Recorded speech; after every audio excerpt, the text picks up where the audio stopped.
Hi, I'm John Silve, and this is Art and Design. Today, my guest is Ed Fraga. Ed, I am so glad you're on the show today. Well, thanks for having me. Ed, you've made a life out of being an artist. How did it all get started? Wow. Well, as a kid, actually, it was an incident that occurred when I was a child. I cut my right eye by accident, and when I think it was around 9, and when I came home, my parents had a paint by number set waiting for me, and I finished the painting, and I thought, oh, I can paint. And then I decided to paint and draw my brothers and sisters. And I was a bit accident prone as a child. I burned my leg when I was 2. And so I felt like my life on earth was going to be somewhat temporary, so I wanted to leave things behind. So I would start making little drawings and paintings. Any lasting things with the eye that got cut? Yes. So your vision is affected from that? Yeah, I see mostly out of my left eye. Okay. And it's caused my vision to be a little weird in terms of making 2D and 3D works because I don't see the full... It's weird. You close one eye, things just aren't the same. But anyway, I've compensated, and I'm fine. You know, it's one of those things you take a tragedy and you turn it into a triumph. Well, I think of you and I think of your artwork, and I did not know about the vision that you've experienced your whole life. And now I'm looking at your self-portrait and some of the other things that I was just with you looking at, and I'm like, huh, interesting. To do that with one eye is pretty incredible. So, yeah, I mean, it's. I think there's a lot of artists throughout history have dealt with vision problems and still continue to do their work.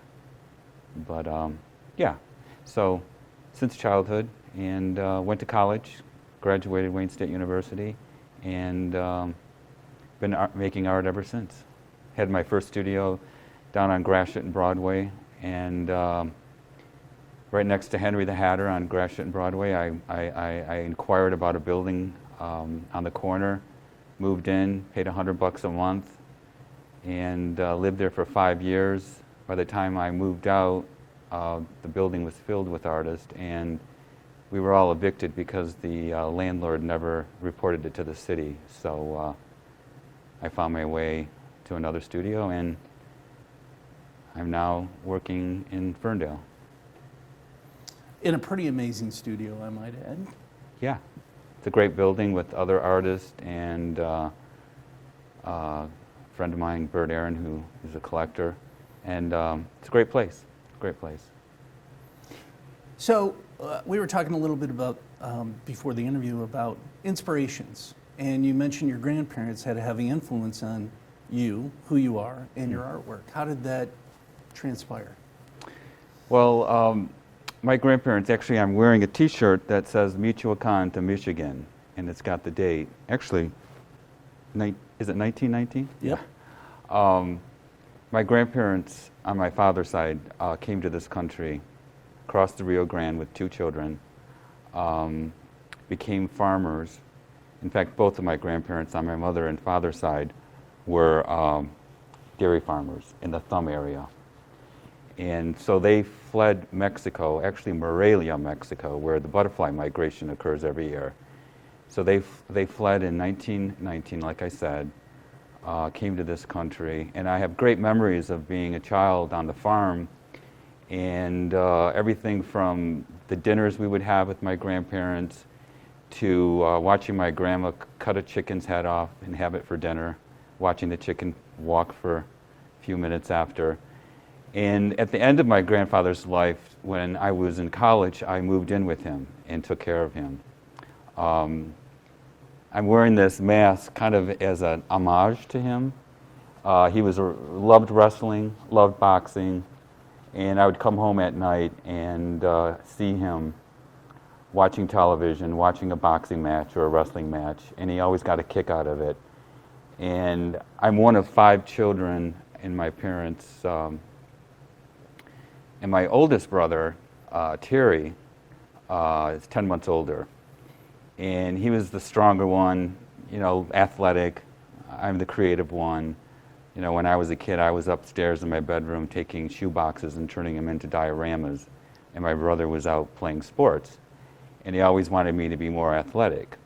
So one day my grandfather was over and we decided to have a boxing match.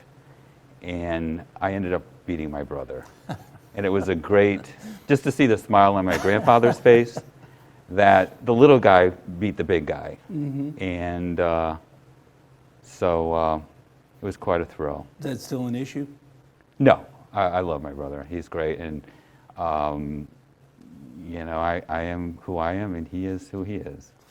Does he flinch when you come by?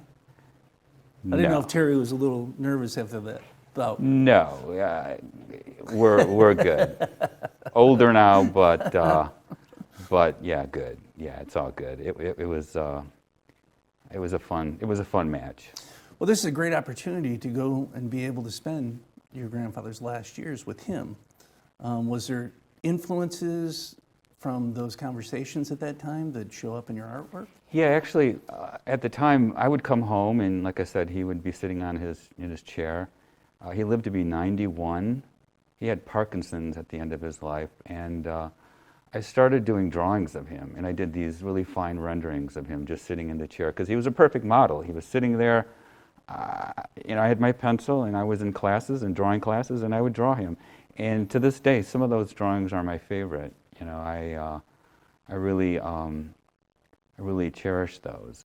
And as I graduated college, I, had a studio, as I mentioned, and my work changed, and I realized drawing and rendering wasn't enough. I needed to do more and expand my vocabulary. So I've stretched into other, sculptural aspects of my work, and recently I had an exhibition a year ago at Wasserman Projects, and I had some large-scale sculptural pieces called monoliths built, which is the first time I ever had anything fabricated. And the one was they're 9 by 5 feet. One was black and one was gold, and it was quite a physical demand in terms of building these. But in the end, it was a really great satisfaction in expanding my vocabulary into other areas of seeing my vision realized. Well, and the two pieces that you're referring to are currently in your studio, and they're a force to be reckoned with because they are 9 by 5 and about a foot wide, and really impressive. Really like them a lot. But the other part is, we live in Detroit, where things like this can get fabricated, Right. And the intricacies of having that monolith stand on its own. There's a lot to it, and I'm sure you learned a lot in the process as well. Yeah, it's interesting when you hand over something to it actually was a place in Plymouth that makes concept cars for Ford. And it was really interesting working with, it's like an architect, when you hand over a design and you have contractors building. So you have to really have faith in that what they're doing and they understand it. But there were a lot of demands. We had to engineer a steel plate that went into the floor. We had to use hoist that would then lower these monoliths into place with dowels and pins. And it was quite challenging in the end, to make something like that, succeed. And now they're sitting in my studio, or standing in my studio, and I have to find a home. That's the thing is you build these, and then where you're going to put them. So, that's quite a demand that I have, but I'm not worried about it. And for the most part, I'm a figurative painter. I'm working on other works, paintings, drawings. And I actually go back in the early 80s, I was in a performance. I did some performance art. So this is kind of a aspect of that part of my past. I was in a group called the Cathartic Circle, the Sue Carmen production. She's still active artist today. and we did quite a lot of performances throughout the city, and so I have that aspect Can of you me. describe one of those performances, like every aspect of it? Well, actually, one of them was called Out of the Blue, and it involved, a lot of our performances involved videos, films that we would do, in some cases on site. We took this abandoned church in Detroit, went in and did this dance performance, filmed it, another filmmaker, Jeff Bloomer, and we later did a live performance in which there were mask and dance and a dialogue that was created by Sue. I mean, they're really complex to kind of put down or put in a few words of what they're about. They're really kind of conceptual works of art, and for several years we were pretty involved in working together as a collaboration, and it was quite fun. Do any of those videos survive? They are out there. I don't know how one accesses it, but I have copies of them, and I'm sure at some point someone could access them. So performance, like you mentioned as well, figurative work, some of these special projects, literally from special projects with the monoliths. But I also noticed in your studio you have other big, large, three-dimensional, sculptural, with a lot of your own story weaved into it. I'm thinking of the piece that kind of stands off the wall, the wood piece. Yeah, a lot of, getting back to my family, the familial roots that I have on my father and mother's side, family and personal iconography is really important in my work. And, I also, having cared for my grandfather at the end of his life, I cared for my mother at the end of her life. And I did several works after her death, memorializing her, impact on my life. So I tend to work with sometimes very personal storytelling, and I say this too, I set myself up for failure because I tend to like the fine line between sentimentality and just that edge of like what's a little too emotional and what's not enough. And I like working with that. I mean, one of my favorite artists that worked, I thought, quite effectively with her emotion was Louise Bourgeois, who I actually happened to see and visit before her death at her studio. And she had somewhat of a tragic, not so much tragic, but emotionally scarring relationship with her father.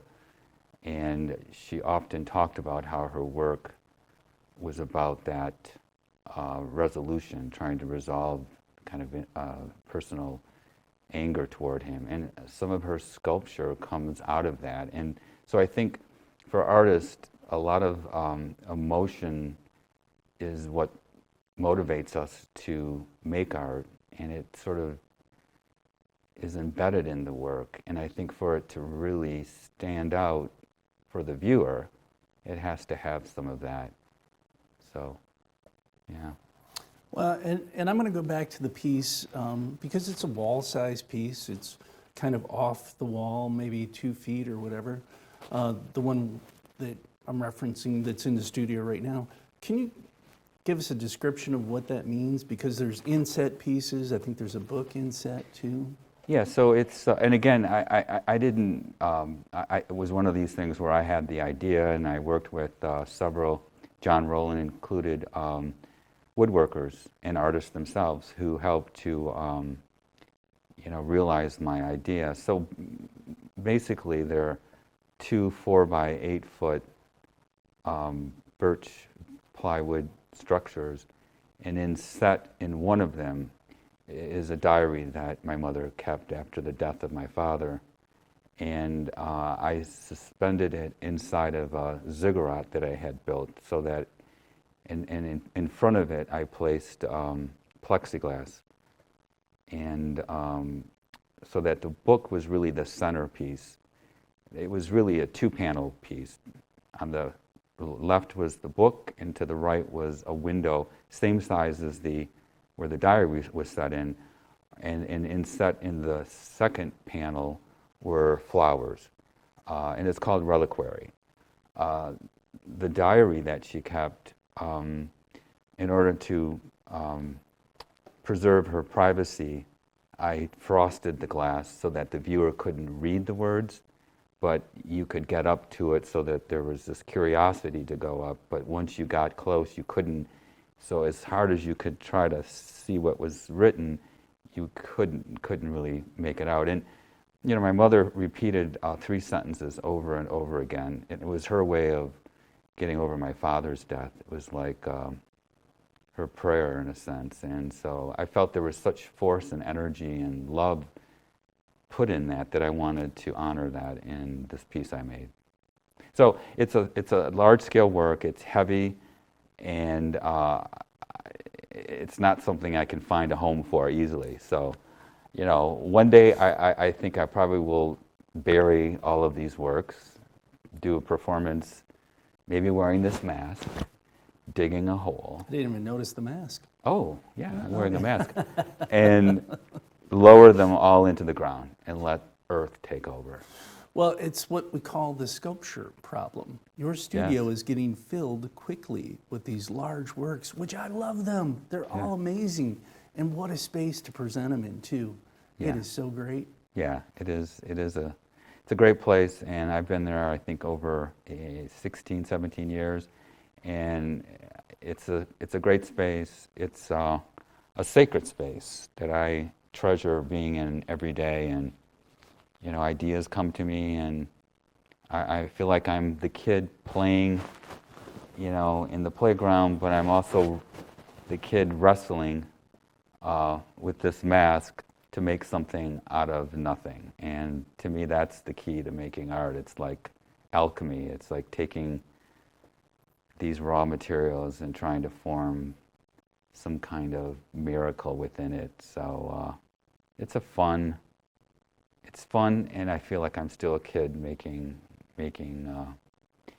kind of painting by number, but I'm creating my own numbers. So that eye incident that I had is, you know, sometimes things happen for a reason that kind of helps solidify the direction you're going to make. So maybe if I hadn't had that injury, I would have chosen a different path. Maybe I would have been a dairy farmer. I mean, who's to say? So, yeah. Well, that being said, what direction, if you were to describe, is your art going right now? What direction? It's all downhill from this point on. No, I mean, it's like I've told people too, like I have friends, you know, part of the reason I'm wearing this too is I'm older, and you know, I feel like I feel great. I feel like, you know, I'm 66, and I feel like I'm 25. But I have friends who are, you know, and family members who have retired, you know, and I love it when they say, oh yeah, I put 30 years in and I finally retired after, you know, this many years. And I say, artists can never retire. You know, we make art to the day we die. And some of the best art is made at the end of the life. Louise Bourgeois, as I mentioned, some of the best art this woman made, and she lived to be 90, I think 3, was at the end of her life. And I feel like the older you get, the more wise you become, the more you have to, you want to say, and the more urgent it is what you want to say. So I look forward to years of just plowing my field in whatever way and goes, and hope that I can, you know, plant seeds that will turn into something beautiful. So, Well, I think that without a doubt, that's what's going to go on. And there's no such thing as retirement. Retirement, I hate to say it, The secret is retirement is death. Yeah, exactly. I mean, everyone that I know too who want to go on living, they continue doing. I mean, I have friends who are in their 80s and they're working still. So it's all personal, right? Well, you brought this up, and I want to take us back to this moment. How did it go about with your correspondence with Louise Bourgeois, and what was it like to meet up with her? Was this in Paris? No, actually, so when I say met her, I sort of made it sound like I had a one-on-one with her, but actually I've had 2 solo shows in New York. One was in 2002, and I think the other was 2005. And in 2002, one of the artists showing at the gallery that I showed at, I was in town in New York, said, "Do you want to go to one of Louise's salons?" And I said, she said, every Sunday she has a salon, and she's been doing it for years. She had a residency in the Village. So my friend, I said, sure.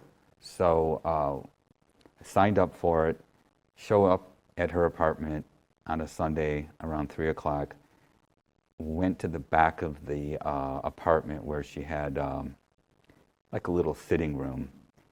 And I just remember there was this wall of postcards, and we're waiting for her. You know, we had to sign a release form when we sat there because there was a video being made of the events, her salons, and there was a videographer who was doing an off-Broadway production of her salons. I don't know if it ever happened, but so I'm sitting there waiting, and you were supposed to bring a work of art because it's a salon, and you were supposed to present it to Louise, and she was going to comment on it. So I didn't have any art, but I had a catalog of one of my exhibitions. So there were about 7 people there, and one by one, eventually she came out, and she came out of the dark, sat at this chair, and was very hard of hearing, and she pointed one at a time, and each person came up, brought a work, and when it was my turn, I was the last one, I sat next to her, like we were sitting, and I said, "I'm sorry, I don't have any art, but I have a catalog." And so she had me read, and she must have liked my voice because she didn't want me to stop, and so I read essays from a catalog of mine. And it was interesting, on the postcard wall, I kept looking at one postcard. It was from Richard Serra, and he goes, "I'm going to come see you some Sunday, Louise." And anyway, it was a great experience to actually just be in her presence, and I've always admired her. 2 of my favorite artists, Louise Bourgeois is one, and Marcel Duchamp is the other. Too bad you don't play chess. Yeah. You would have been perfect. Exactly. Could have had you playing chess with them with that mask on. Yeah. I don't think it would have got more attention than what's her name, but you know. Yeah. And speaking of chess, one of his interesting thing about Marcel Duchamp is that he did, at the end of his life, tell people he was not making art; he was playing chess. But very little did people know that he was renting an apartment. No, he was renting an office in I forget where in New York, and he was actually making his final work, which after his death they discovered. It's in Philadelphia. And it's in Philadelphia. It's Yeah. the wall That you peek through. that you peek through, and you've got this. It's just a phenomenal work. I've never seen it in person, but I've seen pictures. I But think you need to go to Philadelphia. I know, I do. Especially Duchamp. Yeah, There's great. 2 full rooms of Duchamp. It's Yeah. amazing. No, I mean, the thing about this program, too bad we don't have images. As we're talking, we can actually show the pictures of what we're talking about, so people could really see, We know, have what masks. we have masks. I mean, this isn't just some run-of-the-mill cable show. Ah! We've got live-action figures like you. This yeah. is great. Wow. Ed, I want to say thanks so much for coming on the Art and Design Show. I Thank really you. appreciate it. Thanks for sharing the stories with us. Thank And you. the other thing is, I'm looking forward to seeing your next show. Thank you. Well, thank you, John. It's a pleasure.